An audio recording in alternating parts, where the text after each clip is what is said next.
अध्याय 13 बुद्धि का सौदागर। गुजरात के छोटे से गांव में एक निर्धन लड़का रहता था।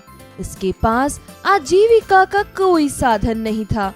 गांव की गरीबी से तंग आकर उसने शहर जाने की ठान ली। शहर जाकर उसने एक सस्ती सी दुकान किराए पर ली, जिस पर लिखा था बुद्धि का सौदागर, यहाँ बुद्धि बिकती है। लड़के की दुकान के आसपास कई तरह की दुकानें थीं। सभी दुकानदार लड़के की खिल्ली उड़ाते थे। उनकी परवाह किए बिना वह दिन भर आते जाते ग्राहकों को आवाज लगाता। आओ आओ बुद्धि ले जाओ, एकदम खरी, सस्ती और उपयोगी।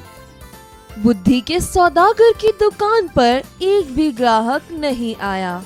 वह दुकान बंद करने की सोच ही रहा था कि एक धनी सेठ का मूर्ख लड़का उधर से निकला।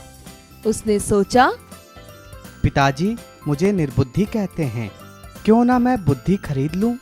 एक सेर बुद्धि का कितना पैसा लोगे? मैं बुद्धि तोलकर नहीं, उसकी किस्म के हिसाब से बेचता हूँ। मेरे पास तरह तरह की बुद्धि है। आपको कैसी बुद्धि चाहिए? तो ठीक है, एक पैसे में जिस तरह की बुद्धि आए दे दो। सौदागर ने एक पर्ची निकालकर उसको दे दी। उस पर्ची पर लिखा था, जब दो व्यक्ति आपस में झगड़ रहे हो तो खड़े होकर उन्हें देखना मूर्खता है। सेठ का पुत्र खुशी खुशी घर पहुंचा।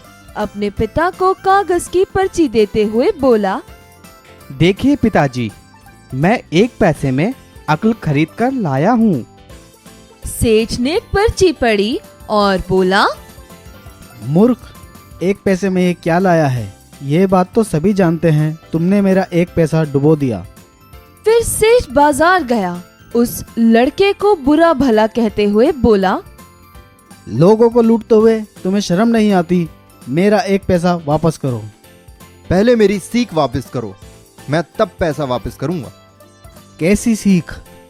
अगर पैसा वापस चाहिए तो आपको एक कागज पर लिखकर देना होगा कि आपका बेटा कभी भी मेरी सीख का प्रयोग नहीं करेगा। सेठ ने कागज पर हस्ताक्षर किए और अपना पैसा वापस लेकर चला गया।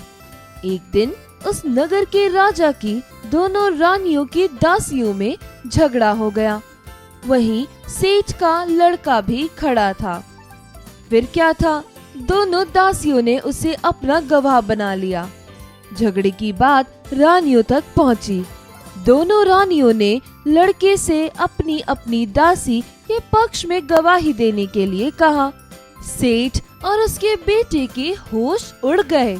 वे सहायता के लिए बुद्धि के सौदागर के पास पहुँचे। बोले, हमें किसी तरह बचा लो। लेकिन मैं 500 रुपए लूंगा। ठीक है, ये लो 500 रुपए।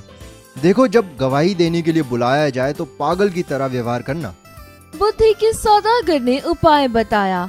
सेठ के बेटे ने वही किया। राजा ने उसे पागल समझकर महल से बाहर निकाल दिया। कुछ दिन के पश्चात बुद्धि के सौदागर की बातें राजा के कानों में पड़ी। राजा ने उसे बुलवाया और पूछा, सुना है तुम बुद्धि बेचते हो, क्या तुम्हारे पास बेचने के लिए और बुद्धि है? जी हुजूर, आपके काम की तो बहुत है, लेकिन 1 लाख रुपए। तुम्हें 1 लाख रुपए ही दिए जाएंगे।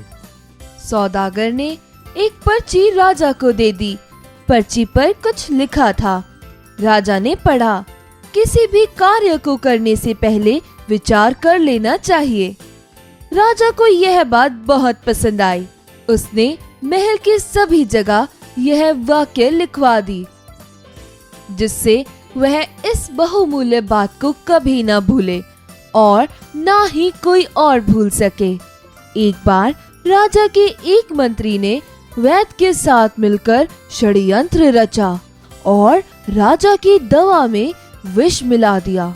राजा ने जैसे ही दवा को पीने की कोशिश की, वैसे ही उसकी नजर पड़ी।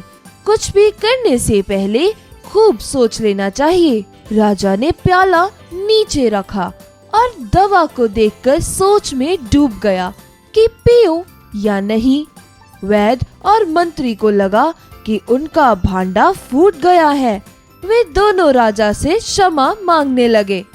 महाराज, हमें क्षमा कर दीजिए, हमसे बहुत बड़ी भूल हो गई। राजा ने सिपाहियों को बुलवाकर दोनों को कारागार में डलवा दिया। बुद्धि के सौदागर को उन्होंने अपना मंत्री बनाया और इनाम में खूब सारा धन दिया।